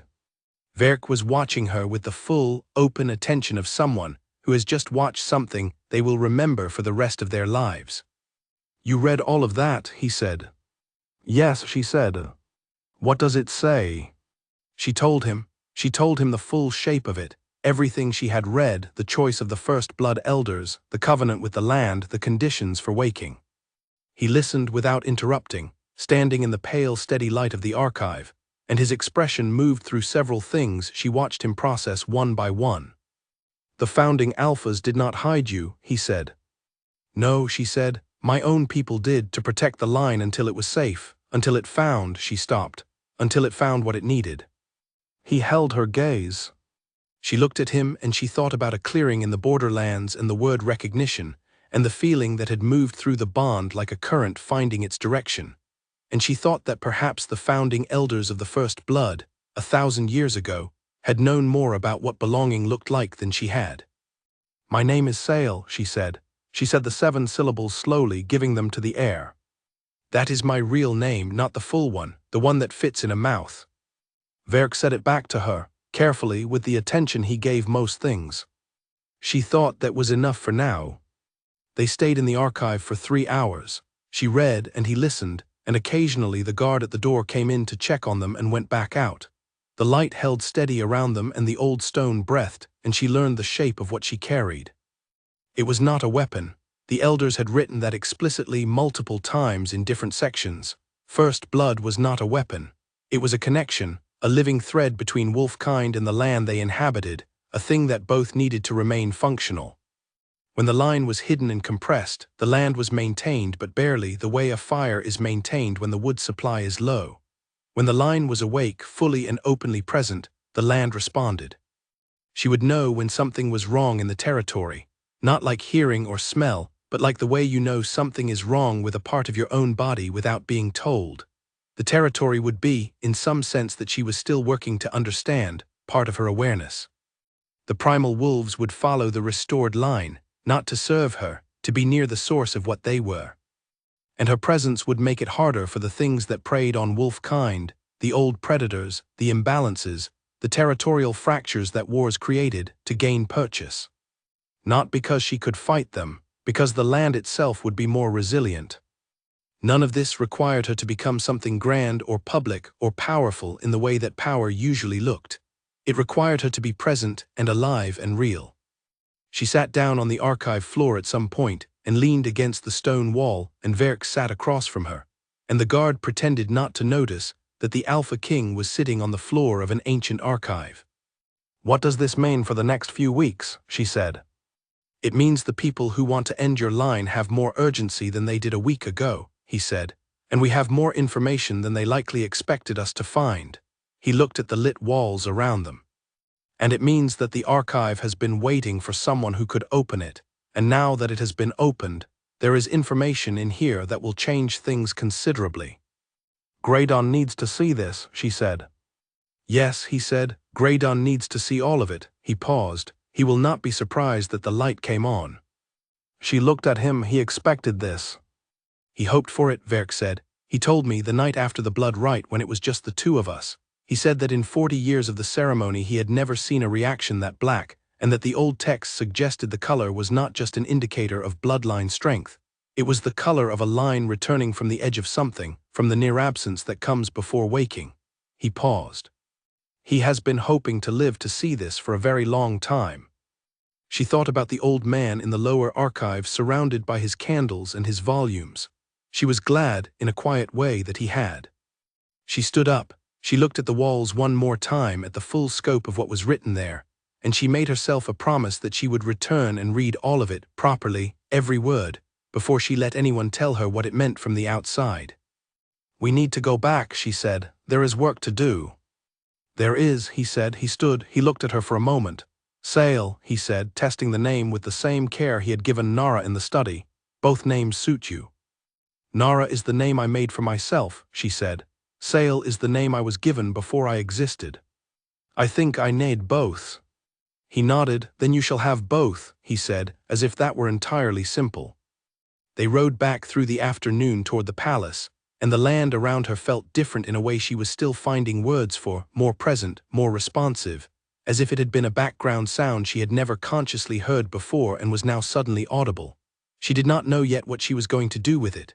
She was going to have to learn. She had spent 22 years learning to survive. She was beginning to understand that this next part was going to be about learning to thrive. The difference was larger than she had expected. The envoys arrived on the 14th day. 3 of them from 3 different kingdoms, all arriving within hours of each other, which told her immediately that the coordination behind them was deliberate. 3 rival kings, each sending a representative, each carrying the same basic message wrapped in different formal language. The existence of an identified first blood carrier in a neighboring territory was a matter of concern, and would the Alpha King of House Duskmane please clarify his intentions? What it meant, translated into plain speech, was, "Give her up or we come for her together." She sat in on the meeting where Orlan presented this to Verk because Verk told Orlan she was going to sit in on the meeting, and Orlan's face had the expression of a man who had stopped arguing with a decision before he had quite finished forming the argument. She appreciated that. She appreciated more that Verk had not asked her whether she wanted to be there. He had simply included her, which was different from asking permission, because asking would have implied it was optional. She sat in the corner with her cup of cold tea and her attention on the shape of what Orlan was describing. 3 kingdoms. Collectively, their combined forces were significant. Verk's army was disciplined and well-supplied and deeply loyal, but it was not built for a three-front war. She knew enough about territory and logistics to understand that the math was not comfortable. "What are the names of the representatives?" she asked when Orlan finished. He told her she had never heard of any of them, but she asked him to describe their bearing and manner when they arrived, and from his description she built a sketch. One of them was a bureaucrat sent to deliver a message rather than to negotiate. One of them was a diplomat sent to see what information could be gathered as much as to carry the ultimatum. And one of them had the description of someone comfortable with violence, which was not a diplomat. "The third one is there to assess what kind of fight you would put up," she said, "not to negotiate." Verk was looking at the map on his desk. "That was my reading as well," he said. "The question is whether the threat is real or whether they are hoping we respond in a way that tells them more than the threat itself would." "It is both," she said. "They want to know if you will give me up. If you do, the problem resolves at no cost to them. If you do not, they want to know how you plan to defend the position, and the third envoy is there to start estimating that defense." Orlan said carefully, "There is an argument to be made that the simplest solution." "No," Verk said. "I was going to say," Orlan continued, with the patience of a man used to finishing his sentences, "that the simplest solution is not always the right one, and I am not suggesting it is. I am saying that we should be clear-eyed about what we are choosing, which is a conflict with three coordinated opponents for the sake of a woman we have known for 2 weeks." She looked at Orlan. "You are not wrong to say it," she told him. He looked at her somewhat surprised. "You are right that the situation should be stated plainly," she said. "The king has made a choice and that choice has a cost. Understating the cost does not make it smaller." She looked at Verk. "What Orlan is asking is whether the choice is firm." Verk looked up from the map. "Yes," he said, "it is firm." He said it the way he said most things, without decoration, without the need to perform conviction. It was already there. "What I want to know is not whether we defend the position, we defend it. What I want to know is how." She crossed to the map. She looked at it. She had been studying the territory's geography with the same focused attention she had applied to everything else here, and she could now read the map in the way that she read things she understood. "The east border is the most exposed," she said. "If they move, they coordinate from there because the Eastern Kingdom has the best access to the supply lines that would make a joint campaign viable." She traced a line with her finger. "But coordinating 3 armies is slow. They have not yet agreed on terms between themselves, or this visit would have come as 1 envoy rather than 3. They are still negotiating their own alliance." "Which gives us time," Orlan said. "Some," she said. "Not a great deal." She looked at Verk. "I need to do something before they move. I need to go to the eastern forest." Verk looked at her. "The primal wolves," he said. Yes, she had told him what the archive said about them. He had listened carefully and had not told her it was impossible or dramatic or the kind of story that sounded better in old stone than in practice. He had asked practical questions which she had appreciated. The archive said they moved toward first blood. They are already moving. Graydon scouts confirmed it 3 days ago, and the reports have been coming in daily since then. If I go to them rather than waiting for them to come to me, it changes the shape of what's possible." "In what way?" Orlan asked. "I do not know exactly," she said, which she thought was important to be honest about. The archive described their nature and their connection to first blood, but it was not specific about what that connection looks like in practice, because the people who wrote the archive had never seen a full waking. She paused. "What I know is that they are old and they are moving towards something they recognize, and whatever they bring to this situation, I would rather know what it is before the 3 kingdoms march." Orlan looked at Verk. "This is a significant risk." "Everything is a significant risk at this point," Verk said. He looked at the map and then at her. "I am going with you." "You do not have to," she said. "I know I do not have to," he said. "I am going." She did not argue. She had learned the particular texture of his decisions, and this one had the same quality as the one in the clearing. Made, complete, not open to renegotiation. She also, if she was honest, did not want to argue. They left at first light the next morning, just the 2 of them and Orlan and 2 guards who were very good at quiet riding. She felt the difference in the land as soon as they passed the formal edge of the settled territory and entered the older spaces, the places that were forest before they were anything else. The sensation was difficult to describe. It was like the land becoming louder, more insistent, the way a conversation gets louder when you walk closer to it. She did not tell Orlan. she told Verk quietly as they rode, and he listened. Can you feel where they are? He asked. East, she said, further east than the scouts went. They rode further east. She stopped her horse at the edge of a clearing she had not planned to stop at.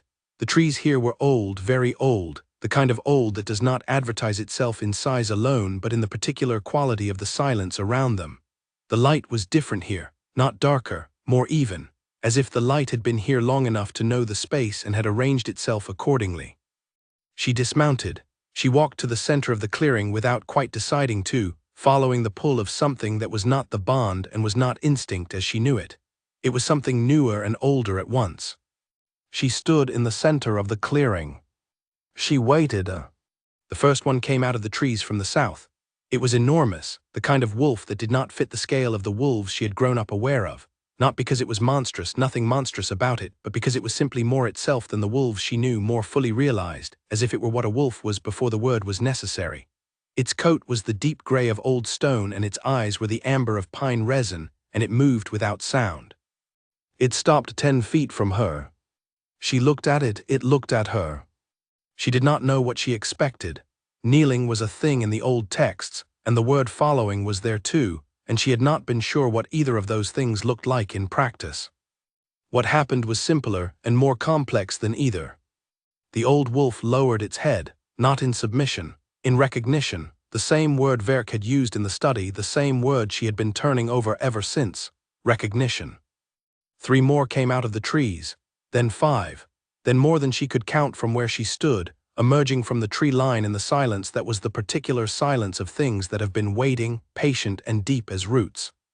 She stood in the center of the clearing and let them come close, and they came within arm's reach, and the one with the pine resin eyes pressed its enormous head against the side of her hand, warm and certain and completely without apology, and something moved through her that she could not name and did not try to.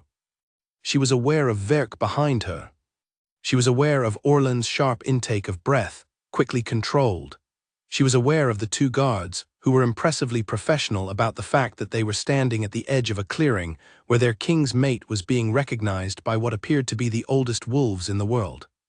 She stood for a long time in the clearing, and the old wolves stayed, and the land was very loud around her in the way that she was still learning to interpret, and she thought about 3 coordinated rival kings and the slow grind of armies and the question of what she was. She thought about Graydon's description of what happened when first blood was weak. The old places going quiet, the primal wolves withdrawing, the land pulling back from the settled territories like water from a shore. She was not a weapon, the elders had written that explicitly. But she was something that the land used to stay healthy, the way a body uses what it needs without asking permission, and she thought that the arrival of the primal wolves at the edge of Verk's territory before anyone knew what she was had not been a coincidence. It had been the land already doing what the land knew how to do. She turned around eventually and walked back toward Verk. He was standing with his horse's reins in his hand, and his expression was the open, unguarded version again, the version that appeared when something exceeded his category system. She looked at him, she said, "I think this changes the shape of things considerably." "Yes," he said. "I think it does." The primal wolves did not follow her back. They stayed at the forest's edge, some of them settling into the ground, some of them disappearing back into the old trees. But she could feel them there the whole ride back, a presence in the east like a held breath, and she knew they would be there when she came back because belonging was not a temporary thing. She had not understood that before, she was beginning to. The 3 kingdoms did not wait as long as she had hoped. 11 days after the envoys arrived, the scouts on the eastern border sent back reports of coordinated military movement, not a full march, not yet. But the organization of supply lines that indicated intent, the gathering of forces in a pattern that said, "We have decided, and we are preparing to act on that decision." Verk called his generals to the strategy room for the first time with her present. She had expected resistance to her presence. She had prepared herself for it, the careful recalibration of not reacting, the studied neutrality she had practiced for 2 weeks. What she got instead was the specific silence of a room full of experienced military minds looking at a new piece of information and deciding how to weight it. Verk said, "She is here because she is part of the strategy, not because she is my mate." treat her accordingly. That settled it, most of them anyway. One general at the far end of the table, a man named Aldrich who she had seen but not yet spoken to, watched her with an assessment that had not finished reaching its conclusion. She filed him as someone to speak to directly, soon, because men like that reached better conclusions from a single honest conversation than from an extended period of watching. She spread the territory map on the table and said, "The eastern approach is the primary axis. They cannot effectively coordinate a three-kingdom force from any other direction. The supply line concentration supports it." She pointed to two positions on the map. "What they do not know is that the primal wolves are now denning in this section of the forest, between their position and the border." The room went quiet. She continued, "They will not attack the primal wolves. No sane fighting force attacks animals they did not come here to fight, and the primal wolves will not engage unless engaged. But their presence changes the geography of the eastern approach significantly. What was open territory is now, effectively, impassable for a large organized force without either going around or through." Aldrich spoke for the first time. "How do you know the wolves will stay there?" She looked at him. "They are there because of me," she said. "As long as I am in this territory and alive, they will not leave." He held her gaze for a moment, then he nodded once and looked back at the map. The strategic conversation that followed was the longest and most complex she had sat through, and she followed it with her full attention, asking questions when she did not understand and offering information when she had it, which was more often than she had expected. The Bloodline's connection to the land was giving her a quality of territorial knowledge that was proving practically useful in ways that went beyond the abstract. She could tell them with reasonable confidence where the forest paths were still navigable and where the seasonal changes had made them impassable. She could feel the difference. Orlan watched this with an expression that was still not quite friendly, but had moved several degrees away from hostile, which she was counting as progress. After the meeting, Verk walked with her to the East Wing corridor, which was something he had started doing in the last few days, these informal stretches of proximity that were not quite anything she had a name for yet. "Aldrich will come around," he said. "I know," she said. "He is waiting to verify something before he commits to a position. I respect that." "What is he waiting to verify?" She thought about it. "Whether I am here because of the bond or whether I am here because I am choosing to be," she said. Verk was quiet for a moment. "Those are not mutually exclusive," he said. "No," she said, "but they are different. The bond made the connection. Everything since then has been choice." She paused. "I think Aldrich understands that distinction, and is waiting to see which one drives my decisions when the pressure increases." "And which one will it be?" he asked. She looked at him. "Choice," she said. "It has always been choice. I do not know how to be something that does not choose." He looked at her in the way she was learning, quiet and full, and without the management layer that most people put between themselves and the things they felt. "I know," he said. "I have been watching you choose for 2 weeks." She thought about what she wanted to say in return to that, and the things she found were more than she had words for yet, so she said the part she had words for. "I know you have," she said. "I have noticed." They stood in the East Wing corridor with the candles low and the palace quiet around them, and what was between them was not simple, but it was real, which was something she had learned to value above every other quality in the world. "Tomorrow there are conversations that need to happen," he said. "With the 3 envoys, with Graydon, with the Eastern Scouts. The day will be long." "Yes," she said, "and the day after that will also be long." "They will be for a while," he said. She nodded. She had expected that. She was not afraid of long days. She had been surviving long days her whole life. She was simply, for the first time, going to be surviving them with people beside her, and she was still learning the shape of what that felt like. "Good night," she said. "Good night," he said. "Sail." She went into her room and closed the door and stood in the familiar darkness of the East Wing night. The table was no longer pushed against the door. She had stopped doing that a week ago, not because she was certain she was safe, but because she had made a decision about where her energy was going to go, and it was not going to go into the particular kind of vigilance that leaves no room for anything else. She went to the window. The eastern courtyard was dark and the stars were out, and to the east she could feel the old wolves settled in the deep forest, warm and vast and patient, and she could feel the land stretching out in all directions, speaking in that language she was still learning to interpret, and she could feel the bond pointing north where the king was, the steady, constant warmth of it. She pressed her hand against the mark on her neck. Still warm, always warm. She thought, 2 weeks ago I crossed a border in desperation and everything changed. She thought, I have a name I made myself and a name that was made for me before I existed. She thought, the oldest things in the world are in the forest to my east because of what I carry. She thought, tomorrow there will be maps and strategy and long difficult conversations, and the day after that there will be more of the same, and it will go on for a long time. She thought, I am not afraid. Not the absence of fear. She had fear. She was reasonable enough to have fear. But underneath the fear was something that had not been there 2 weeks ago, something that held the fear without being overwhelmed by it. She was going to be honest with herself about what it was. It was not the bloodline. It was not the primal wolves or the archive or the ancient name she had been given before she existed. It was the particular quality of a king who had looked at a nameless rogue fighting impossible odds in a freezing clearing and had felt recognition, and had acted on it, and had not taken it back.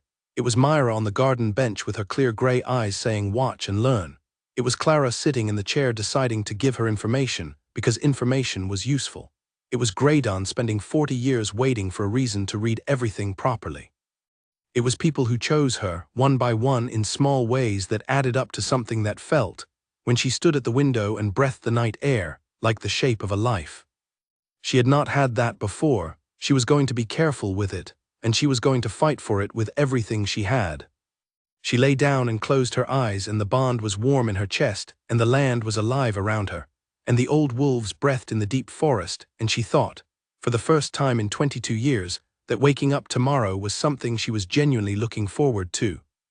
She claimed her name on a day that started like a disaster. Word had come at dawn, fast and fractured, from 3 different border posts at once. The alliance had moved, not fully, not the main armies, but a forward force, significant in size, pressing toward the eastern border with the deliberate speed of a group that had decided the waiting was over. Simultaneously, there was a fire in the lower palace district that she did not believe was an accident, and that Orlan confirmed within the hour was not an accident, someone's attempt to create confusion and stretch the palace resources in 2 directions at once. And the Oracle's messenger arrived while Verk was in the strategy room, and Nara was in the lower archive with Graydon, a young girl barely into her teens, who climbed the palace steps with the focused certainty of someone who had been told exactly where to go, and had not allowed any of the morning's chaos to redirect her. She came to the archive and she handed Nara a sealed note, and she said, "The Oracle says now." Nara looked at the note. The Oracle's name was Ilara. She had been in the high tower for 40 years. She had not sent for anyone since she sent for Nara on the 3rd day. Nara looked at Graydon. He looked at the note. "Go," he said. She went. The Oracle's tower was on the south end of the palace, which was the part of the palace Nara knew least well, and she climbed it with the morning chaos of the palace going on around her, voices and movement, and the smell of smoke still threading through the corridors from the district fire 2 miles away. The tower door was already open. Ilara was standing when Nara entered, not sitting, which the girl messenger had described as unusual. She was blind, but she turned her head when Nara came through the door with the precise orientation of someone who had learned to place people by the sound of their breathing. "Sail," she said. She used the name that had been on the archive wall, the full name, all 7 syllables, with the pronunciation of someone who knew it from the source. "I have been waiting to say that for a long time." "How long?" Nara asked. "Since before you were born," Ilara said simply. She crossed the room and sat across from the old woman. Ilara's face was deeply lined, weathered and still, and her hands, when she settled them on the arms of her chair, were the hands of someone who had spent a very long time being patient. "The 7 words," Nara said. "When you sent for me, what were they?" Ilara was quiet for a moment. "I will tell you in a moment," she said. "First, I want to tell you something that I should have told you the first time, and did not because I did not think you were ready for it." "Tell me," Nara said. "The first bloodline was not hidden to protect the wolves," Ilara said. "Not primarily. The founding elders who made the choice to conceal the line were not thinking about wolf politics or the concerns of the founding alphas. They were thinking about a specific moment that they could not date but that they could describe." She paused. "They described a waking, not gradual, sudden." a single generation in which first blood returned fully after centuries of compression, and the impact of that return on the territory around it would be, she searched for the word, significant. The land would respond at a scale that the settled world had not seen since the original era of first blood. Respond how? Nora asked.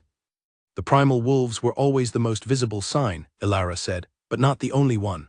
The founding elders described changes in the natural landscape around the first blood territory, the old places becoming active again, the forest deepening, things that had been dormant for centuries coming back to life. She looked at her hands. They also described something else. They described the three kingdoms rising against first blood as a test, not a threat. A confirmation that the waking was real and complete. They said that if first blood could hold against a coordinated challenge without becoming what it was feared to be, without using the connection to the land as a weapon, without choosing power over belonging, then the world would remember how to hold first blood properly. Nara sat with that for a long time, and if it chose power instead? Then the founding elders were wrong, Ilara said quietly, and the four kingdoms who wanted the line ended would have been right. She paused. You understand what I am telling you? You are telling me that the three kingdoms outside the border are part of the test, Nara said. That this moment is what the compression of 800 years was building toward. That how I handle what happens next will determine whether first blood has a place in the living world. Yes, Ilara said. Nara looked at the tower window. The smoke was thinner now, the fire being managed. Far to the east she could feel the forward force of the three-kingdom alliance pushing toward the border, and she could feel the primal wolves in the forest to their south, still and watching, and she could feel Verk in the strategy room deciding how to counter a military movement with the resources of a single territory against three. She thought about what she was and what she was not. She thought about the archive wall and the elders' careful, repeated emphasis. Not a weapon, a connection, a presence that made things more resilient, not a force that imposed its will on them. She thought about what she had said to Verk, choice, it has always been choice. The 7 words, she said, tell me now. Ilara said them. They were quiet and specific, and they landed in the room the way the oracle had said things that first visit, with the weight of something that had been said very carefully by someone who understood what words cost. She did not repeat them here, she sat with them. They were not about power, they were not about victory, they were about what she would have to give up to become fully what she was, the thing she had been building toward her whole life, and Ilara had been right that she had not been ready to hear them the first time.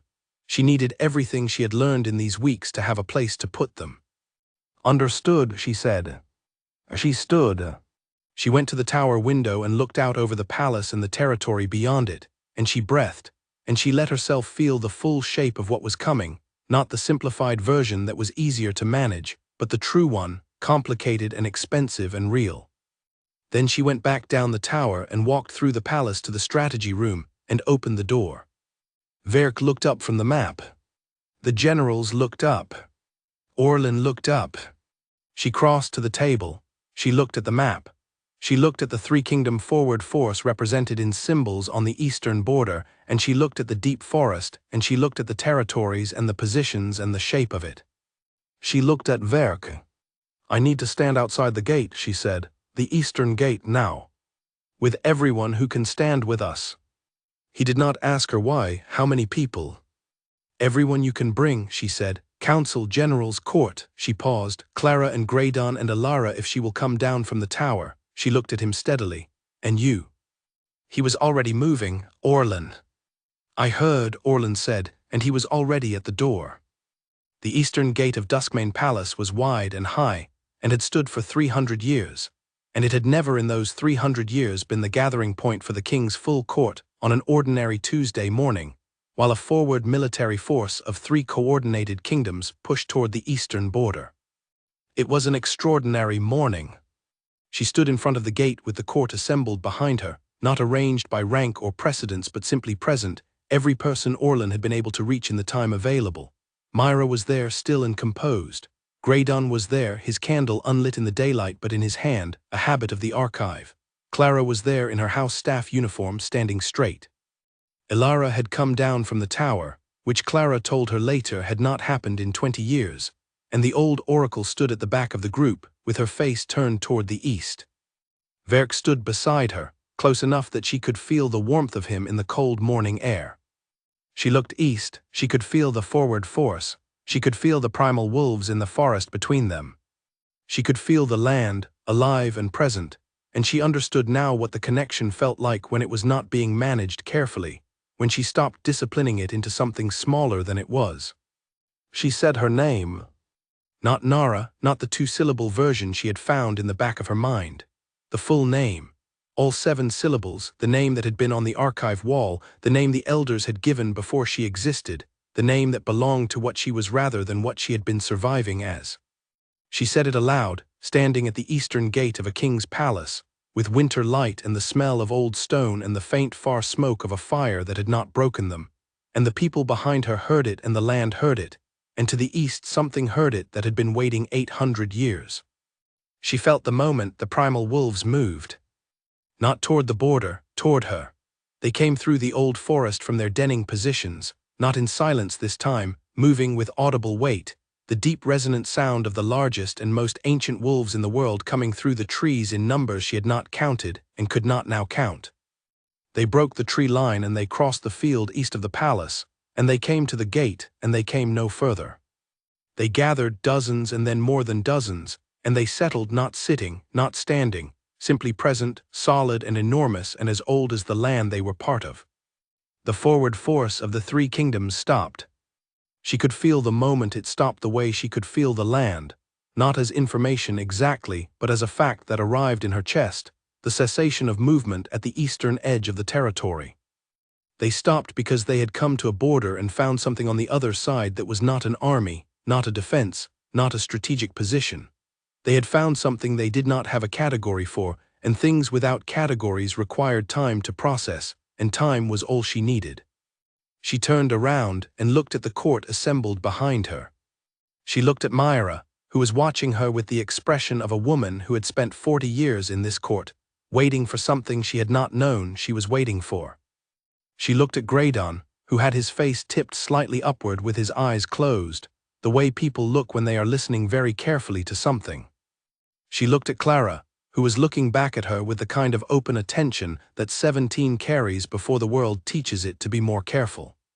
She looked at Orlan, who was looking at her with the specific expression of a man who has just moved a significant internal position and has not yet decided what to say about it. She looked at Verke.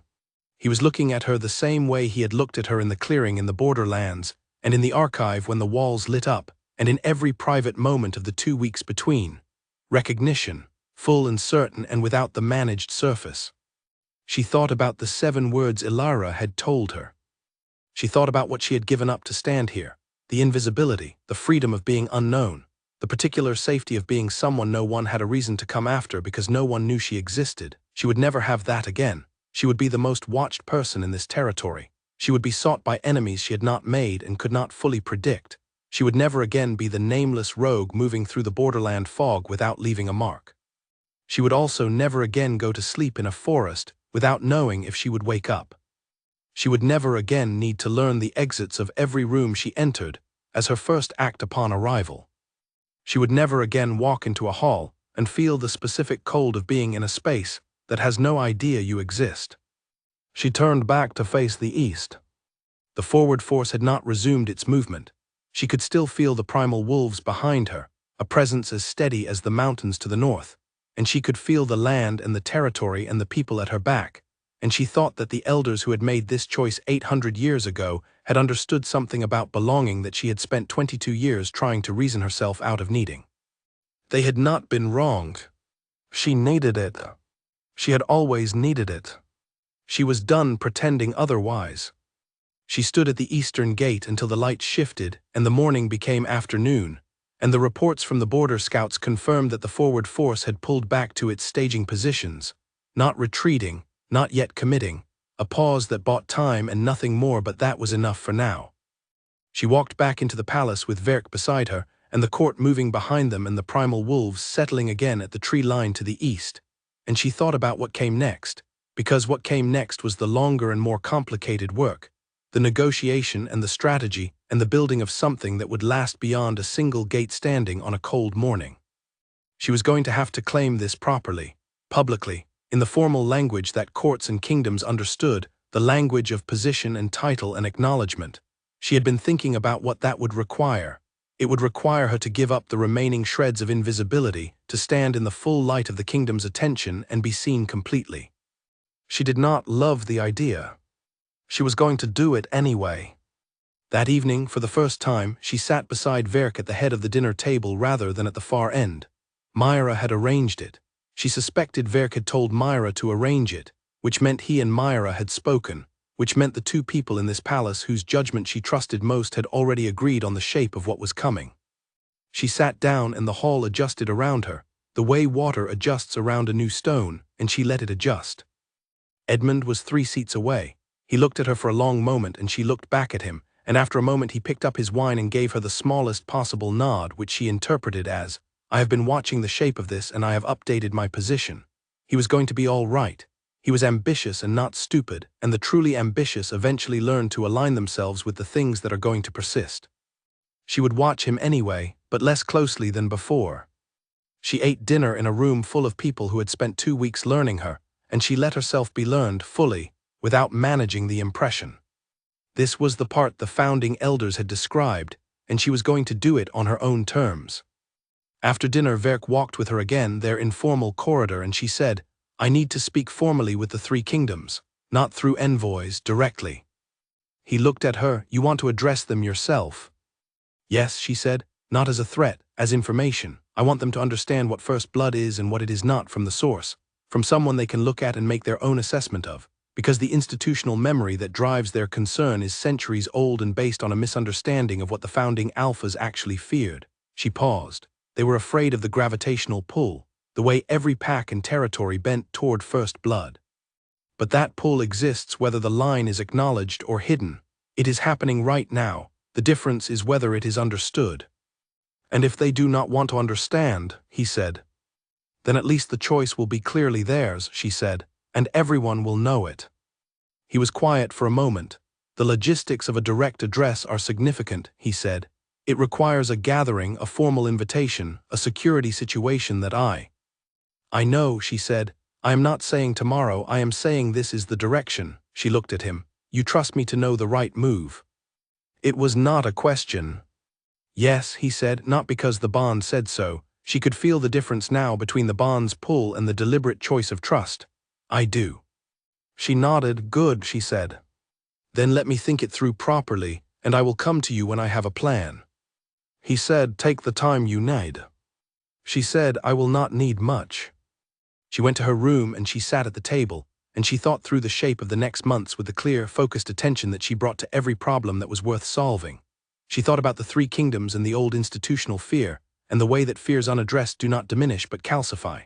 She thought about the archive and what it would mean to open it to the right historians. She thought about the primal wolves and the land and the way the territory felt different now, more itself, more alive. She thought about what Ilara had said about belonging. She had given up invisibility. She had given up the specific kind of freedom that comes from never being fully real to anyone. She had given up namelessness, which had been her shield, her armor, the protection that 8 centuries of loving choices had built around her bloodline. What she had gained was harder to list, because it was less reducible to single words.